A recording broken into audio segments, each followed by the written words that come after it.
Bonjour à tous, bonjour à tout le monde. Bon, aujourd'hui, petite vidéo un peu spéciale sur les dérivés et la dérivée du cosinus de x. Waouh!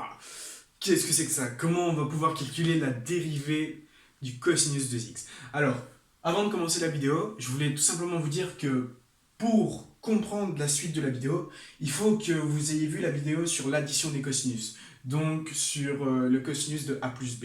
D'accord? Car si vous n'avez pas compris ça, vous ne comprendrez pas la suite. Ok, ok? Bon, let's go, on va commencer. Bon, alors, si je veux la dérivée du cosinus de x, par définition, si je veux donc la dérivée du cosinus de x, ben, je dois prendre le cosinus de x plus dx, moins le cosinus de x, le tout divisé par dx. Ok, et donc c'est là qu'intervient le cosinus de a plus b. Cosinus de x plus dx, qu'est-ce que c'est? Je sais que le cosinus de a plus b, c'est égal au cos de a fois le cos de b, moins le sin de a fois le sin de b. Du coup, par définition, le cosinus de x plus dx, ben, c'est égal au cosinus de x fois le cosinus de dx, ok? Moins, et donc j'ai le sinus de x fois le sinus de dx. Le sinus de x fois le sinus de dx. Ok, super. Et donc on va réécrire tout ça là-dedans. Ok? Donc, cosinus de x plus dx, c'est égal, et donc, au cosinus de x fois le cosinus de dx, moins le sinus de x fois le sin de dx, moins, et donc, le cosinus de x.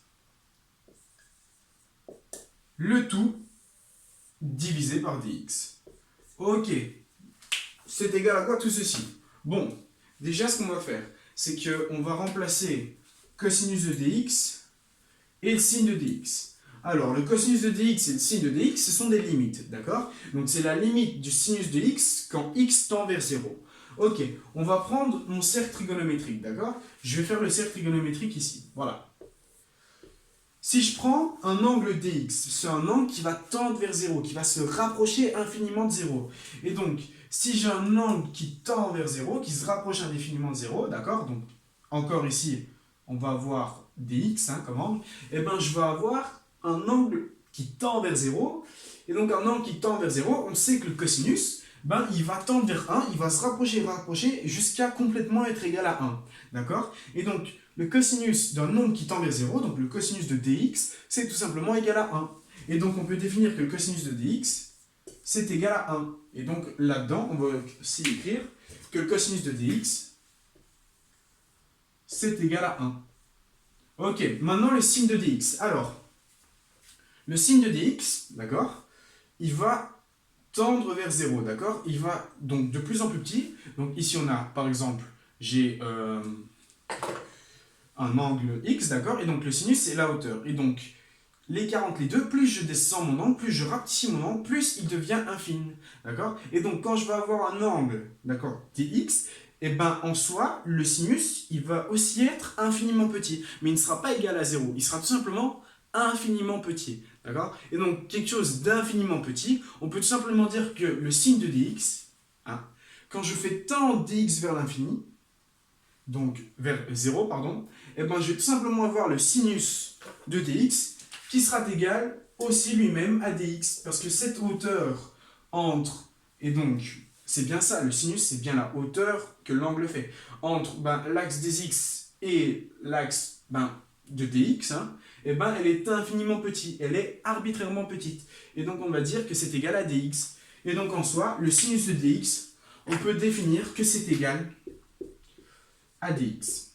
D'accord? Et donc, le sinus de dx, c'est égal à dx. Super. Et donc, avec ça, qu'est-ce qu'on va pouvoir définir? Hop là, on enlève tout ceci. Voilà. Alors, ce qui est bien maintenant, c'est que si j'ai cos de x fois 1 moins cos de x, en soi, les cos de x, ils vont s'annuler, se simplifier, on dit. Donc, je récapitule, cos de x est égal à 1. Donc si j'ai cos de x fois 1 moins cos de x, ben, il simplifie. Si j'ai 1, moins 1, ça simplifie. Si j'ai 2, moins 2, pardon, ça simplifie, ainsi de suite. D'accord? Ok, et donc à ce moment-là, il va nous rester quoi? Il va nous rester moins le signe de x fois, et donc, ben, signe de dx, on vient de définir que c'était dx, divisé par dx. À ce moment-là, les dx se simplifient, et on a que la dérivée du cosinus, c'est égal à moins le sinus de x. La dérivée du cosinus de x, c'est égal à moins le sinus de x. Tadam!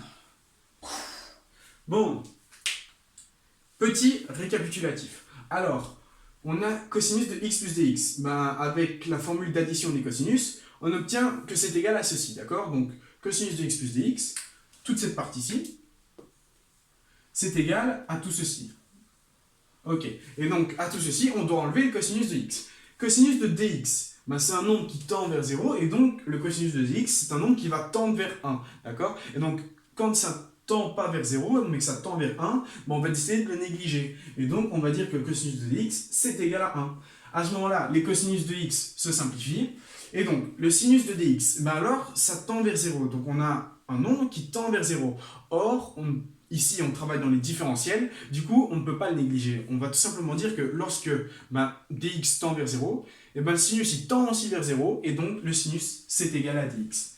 À ce moment-là, ben, on obtient que, après simplification, non, pas simplification, enfin si, voilà, on va dire comme ça, les cos de x se simplifient, il nous reste moins le signe de x fois dx, hein, dx c'est bien le signe de dx, le tout divisé par dx, les dx se simplifient, et donc j'obtiens que la dérivée du cosinus de x est égale à moins sinus de x. Voilà, voilà.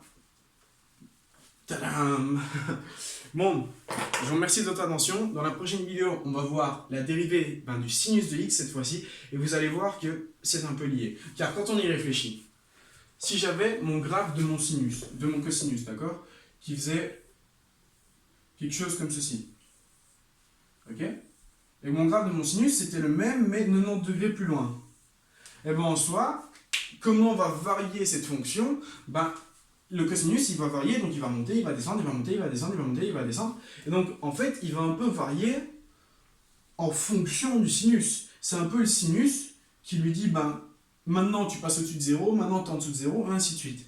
Voilà, voilà. Je vous remercie de votre attention, et je vous dis à très bientôt pour une nouvelle vidéo.